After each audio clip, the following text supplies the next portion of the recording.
Bonjour chères femmes preneuses, heureuse de vous retrouver aujourd'hui. De quoi nous allons parler? Nous allons continuer notre série que nous avions commencé sur l'emailing, l'email marketing. Donc nous avons vu la première vidéo, tous les liens seront là. Nous avons vu la première vidéo qui consistait à savoir comment obtenir le 06 de votre client idéal. Obtenir qu'il vous laisse son adresse email pour continuer la conversation avec vous. Deuxième vidéo, pareil, le lien sera là. Je vous ai expliqué comment faire en sorte d'entretenir la conversation pour qu'il vous invite à un deuxième rendez-vous, puis un troisième et un autre encore et encore. Et aujourd'hui, nous allons voir comment faire en sorte que ce client idéal vous fasse sa proposition. Voilà, que ce soit de vous épouser, de vivre avec vous, de vous faire des enfants. Donc vous l'aurez compris, vous aurez compris la métaphore. L'idée, c'est qu'il ait envie d'acheter votre produit ou votre service. Alors c'est un petit peu comme tout. Lorsque vous êtes dans une relation amoureuse avec votre homme idéal, vous n'allez pas dès votre première rencontre lui parler mariage ou enfant. On est d'accord. Sinon vous êtes sûr que ça va le faire fuir. Eh bien, dans votre échange avec votre client idéal, vous ne pouvez pas dès le départ arriver et lui dire « Achète mon produit, je vends tel produit, je vends tel service, achète, achète, achète. » Il va être vite saoulé, il n'aura plus envie d'ouvrir vos mails. Il se dira, bah oui, à chaque fois que j'ouvre ces mails, c'est pour me vendre un truc. Et les gens n'aiment pas qu'on leur vende des trucs. Même vous-même, vous n'avez pas remarqué, moi, perso, quand je vais dans un magasin et que les vendeurs me sautent dessus, s'agrippent à moi et veulent à tout prix me vendre un truc, eh bien, ça passe pas. Ça a plutôt l'effet inverse, j'ai envie de fuir. Eh bien, dans votre stratégie d'email marketing, c'est la même chose. Si dès vos premiers mails, tout ce que vous avez à faire, c'est pousser vos produits, ça va pas le faire. Alors, quand j'arrive dans une boutique et qu'on me souhaite la bienvenue, c'est plaisant, bien sûr. Mais après, qu'on me laisse respirer, qu'on me laisse regarder, voilà, admirer les différents produits, voir si j'en ai besoin ou pas. Et que de temps en temps, on vienne me dire, bah, si vous avez besoin d'aide, je suis là. Oui, ça me fait plaisir. Je sens que, voilà, je suis importante, mais on ne cherche pas à m'étouffer ou à me pousser à acheter obligatoirement. Dans votre échange mail avec votre client potentiel, c'est la même chose. Quand vous êtes en société, quand vous recevez vos amis, vous n'allez pas dire, voilà, à tout va, écoutez, je suis célibataire, trouvez-moi quelqu'un, j'ai besoin de me marier, j'ai besoin d'être avec quelqu'un, etc. Dans une conversation normale, dans une soirée normale, vous n'allez pas arriver en exprimant vos besoins comme ça. Eh bien, dans un échange email avec votre client, c'est la même chose. La stratégie, elle est plutôt inverse. Vous allez donner un maximum d'informations gratuitement parce que vous avez vraiment et sincèrement envie d'aider votre client idéal.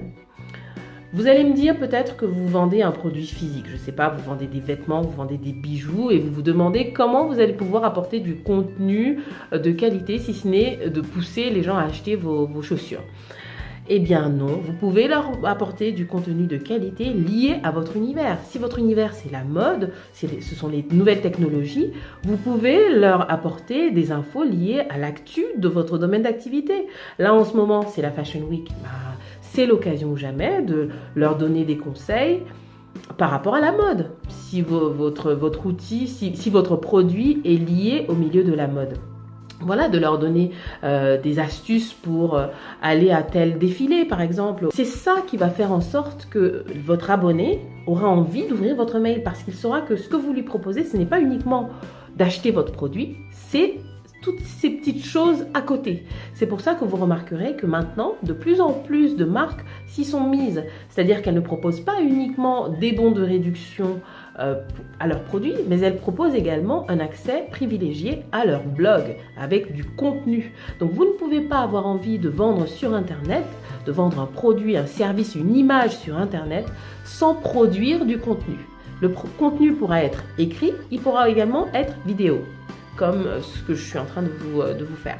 L'idée, c'est de toujours apporter de la valeur à votre client potentiel, de ne pas chercher à lui vendre à tout prix.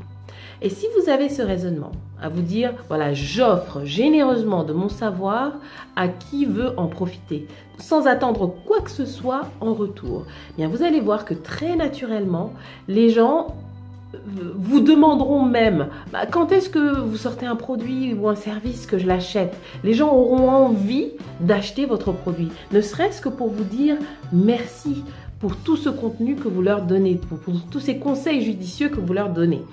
Alors, j'aime bien insister sur le fait que c'est une démarche sincère. Si vous le faites en calculant, en vous disant oui, je le fais parce que j'attends ça en retour, ça va se sentir. Ça va se sentir dans votre façon de délivrer votre gratuité, entre guillemets.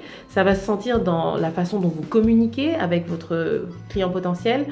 Et du coup, il y aura un malaise. Donc, faites-le vraiment avec sincérité. C'est pour cela que je vous parle toujours de passion. Parce qu'une fois que vous avez la passion derrière ce que vous faites, eh bien, les conseils que vous allez donner, tout ce que vous allez pouvoir offrir, eh bien, vous allez le faire avec tellement de sincérité que les personnes en face vont le sentir et vont l'accueillir.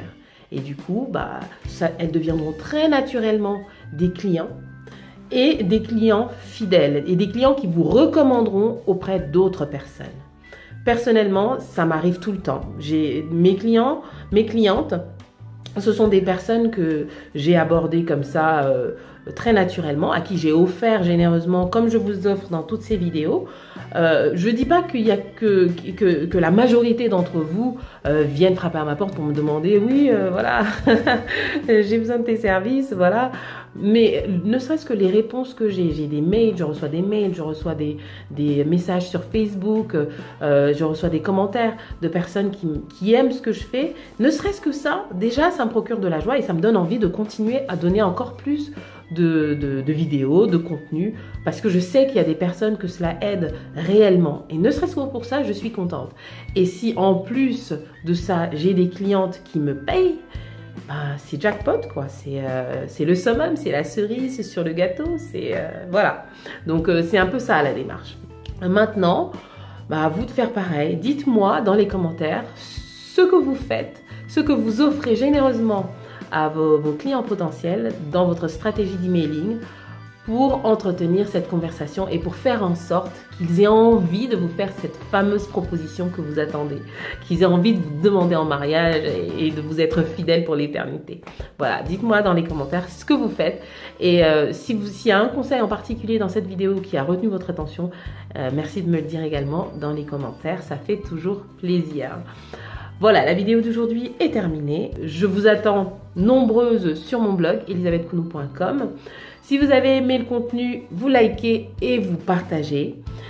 Vous n'êtes pas encore abonné à la chaîne, c'est le moment ou jamais de le faire. Avant de partir, n'oubliez pas de révolutionner votre vie avec passion.